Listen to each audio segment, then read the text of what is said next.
నమస్తే YR five news కి స్వాగతం.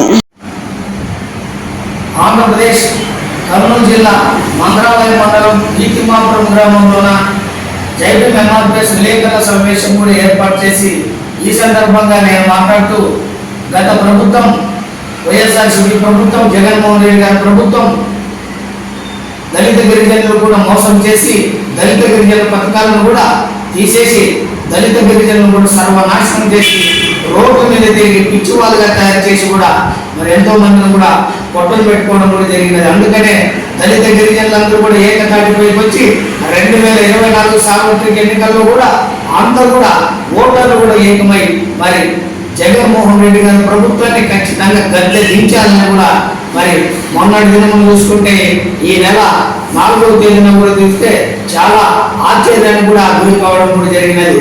కేవలం దళిత గిరిజనుల ఓటర్లతోనే గద్దె దించాలని కూడా నేను సందర్భంగా తెలియజేస్తున్నాను. అంతేకాదు గత ప్రభుత్వంలోన సచివాలయం వ్యవస్థ కూడా ఈ రాష్ట్ర వ్యాప్తంగా కూడా జగన్మోహన్ రెడ్డి గారు కూడా పెట్టడం కూడా ఎంతో మంచిదే. కానీ సచివాలయంలో ఉన్నటువంటి అధికారులు దాదాపు ఒక్క సచివాలయానికి 11 మంది అధికారులు కూడా పెట్టడం కూడా చాలా అది వ్యతిరేకమని సందర్భంగా ఈ రోజు నేను తెలియజేస్తున్నా. కాబట్టి మరి అక్కడ 11 మంది ఉన్నటువంటి సచివాలయంలో ఉన్నటువంటి అధికారులు మరి ఒక్క పని వాళ్ళకి సరిగా లేకుండా కేవలం 2 మరి 3కే పని అక్కడ ఉంటే మరి అంతమంది కూడా ఊకే వచ్చి ఫేషియల్ వేసుకొని అక్కడ కూర్చొని పాత్రలు మాట్లాడి మరి శాలను కూడా మరి ప్రభుత్వ శాలను కూడా తీసుకోవడం కూడా జరుగుతున్నది. మరి అదేవిధంగా గత ప్రభుత్వం కూడా ఆ విధంగా చేసింది. మరి ఇప్పుడు నూతనంగా ఏర్పడుతున్నటువంటి ఎన్డీఏ కూటమి ప్రభుత్వానికి రేపు కాబోతున్నటువంటి సీఎం చంద్రబాబు నాయుడు గారికి కూడా నేను ఒకటే వినియోగించుకుంటున్నాను. మరి అయ్యా ఖచ్చితంగా ప్రభుత్వ సొమ్ము అయితే ఈ సచివాలయంలో ఉన్నటువంటి అధికారుల వల్ల దుర్వినియోగం అవుతుంది, వాళ్ళకి పని ఒత్తిడి కూడా లేకపోతుంది. కాబట్టి ఎక్కడైతే ఇంకా వేరే శాఖల్లో కూడా వాళ్ళకి ఎక్కడైతే పని ఉందో వాళ్ళని అక్కడ బదిలీ చేసి సక్రమంగా ప్రభుత్వ సొమ్మును కూడా వాళ్ళకి మరి ట్రాన్స్ఫర్ చేసే విధంగా జరగాలని కూడా నేను సందర్భంగా తెలియజేస్తున్నాను. మరి గతంలో కూడా వాళ్ళ కూడా మరి రాష్ట్రానికి కూడా ఎంతో ప్రభుత్వానికి ఎంతో లోటు బడ్జెట్ కూడా మారడం కూడా జరిగినది.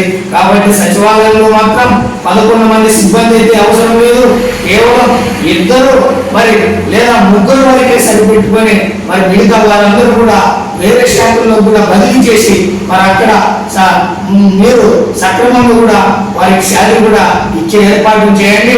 లేకపోతే మాత్రం అక్కడే సచివాలయంలో 11 మంది మాత్రం అక్కడే పనిచేస్తే మాత్రం ప్రభుత్వ సొమ్ము నిజంగా దుర్వినియోగం అవుతుందని కూడా మేము నిజంగా ఈ సందర్భంగా మేము తెలియజేస్తున్నాం. మరి ఎన్డీఏ కూటమి కూడా దళిత గిరిజనులు కూడా ఏవైతే పథకాలను రద్దు చేసేదో గత ప్రభుత్వంలో మరి మన ప్రభుత్వం ఇప్పుడు చేపడుతున్నటువంటి నూతన ప్రభుత్వం ఎన్డీఏ ప్రభుత్వం మరి దళిత గిరిజన పథకాలు అన్నిటిని కూడా పునఃప్రారంభించి ఎస్సీ ఎస్టీ కేసులు కూడా మరి పరిష్కారం చేసి ఎస్సీ ఎస్టీ వాళ్ళు కూడా అండగా ఉండే విధంగా కూడా మీరు ఖచ్చితంగా దోహదం చేయాలని కూడా నేను ఈ సందర్భంగా తెలియజేస్తున్నాను. అంతేకాదు మరి ప్రైవేటు రంగంలో ఉన్నటువంటి ప్రైవేట్ స్కూల్లో కూడా మరి ప్రైవేట్ స్కూల్ అందరూ కూడా విద్యను అభ్యసించాలని కూడా మరి ఉన్నది. కానీ విద్యతో కూడా వ్యాపారం చేస్తున్నారు చాలా మంది.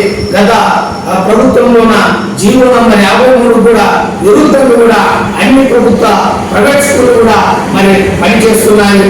మరి చూసుకోవాలంటే రాష్ట్ర వ్యాప్తంగా కర్నూలు జిల్లాలోన ఎమ్మెగనూరు టౌన్లోన దాదాపుగా జీవో నంబర్ 53 ఏం చెప్తుంది మరి మున్సిపాలిటీలో కానీ కార్పొరేషన్లో కానీ మరి పంచాయతీలో ఉన్నటువంటి వారికి కూడా 10,000 నుంచి 12,000 రూపాయలు కూడా మరి ఫీజు కూడా తీసుకోవాలని కూడా తెలియజేస్తుంది. మరి ప్రతి ఎమ్మెల్యేలో ఉన్నటువంటి ప్రధానంగా గుడ్ బే స్కూల్ అయితేమి మరి అదేవిధంగా పాఠశాల అయితేమి నారాయణ అయితేమి లౌజం అయితేమి గుడ్ షెపర్డ్ స్కూల్ అయితేమి వీటన్నిటి స్కూల్లో కూడా ప్రభుత్వ జీవో నంబర్ 53కు విరుద్ధంగా కూడా ఫీజులను వసూలు చేస్తూ తల్లిదండ్రులను పీడిస్తూ పేద విద్యార్థులను కూడా మరి వారిని ఖచ్చితంగా పేదలుగా చూడుకోకుండా వారిని ఒత్తిడికి ప్రభావం చేసి అధిక ఫీజులు కూడా వసూలు చేస్తూ అంతేకాకుండా గౌరవ సుప్రీంకోర్టు కూడా మరి 1995లో కానీ 2011లో కానీ చెప్పినటువంటి సైటేషన్ కూడా మరి ఉల్లంఘిస్తున్నది. మరి ఖచ్చితంగా మరి ఇప్పుడున్నటువంటి మరి జిల్లా విద్యాశాఖ అధికారి అయితే జిల్లా కలెక్టర్ గారు అయితే నూతనంగా సీఎం కాబోతున్నటువంటి నారా చంద్రబాబు నాయుడు గారు అయితే సిఎస్ గారు అయితే మీరు వీటన్నిటిపైన కూడా క్లుప్తంగా మీరు పరిశీలించి ఏవైతే అధిక ఫీజులు ఈ ప్రైవేట్ స్కూల్లో వసూలు చేస్తున్నారో వాటిపైన ఖచ్చితంగా చర్యలు తీసుకోవాలి. వీటిపైన కానీ చర్యలు తీసుకోలేకపోతే తప్పకుండా జైపీఎంఆర్పీఎస్ రాష్ట్ర వ్యాప్తంగా కూడా ఉద్యమాలు చేస్తామని కూడా సందర్భంగా తెలియజేస్తూ మరొకసారి ఈ సచివాలయం సిబ్బందిని కూడా 11 మందిని పెట్టుకోకుండా సచివాలయంలోనే కేవలం ఒక్కరు కానీ ఇద్దరు కానీ ముగ్గురు సిబ్బందిని పెట్టి ప్రభుత్వ సొమ్మును కూడా కాపాడే విధంగా బాధ్యతలు ఇద్దరు కూడా ఈ నూతన ప్రభుత్వం కూడా చేపట్టాలని కూడా నేను ఈ సందర్భంగా తెలియజేస్తూ భవిష్యత్తులోన దళిత గిరిజనులు మైనారిటీలు బీసీలకే అందరికి ఎక్కడ ఎవరికి ఏ అన్యాయం జరిగినా కూడా ఈ జైపీఎంఆర్పీఎస్ సంఘం ముందు కూడా బాబాసాహెబ్ అంబేద్కర్ రచించిన రాజ్యాంగమైన ఆయుధంగా కూడా పోరాటం చేస్తుందని ఈ సందర్భంగా తెలియజేస్తూ నా పేరు చిక్కం జానయ్య మాదిగా జైపీఎంఆర్పీఎస్ ఆంధ్రప్రదేశ్ రాష్ట్ర వ్యవస్థాపక అధ్యక్షులు. జై భీమ్, జై భీమ్, జై బాబు జగజీవన్ రామ్.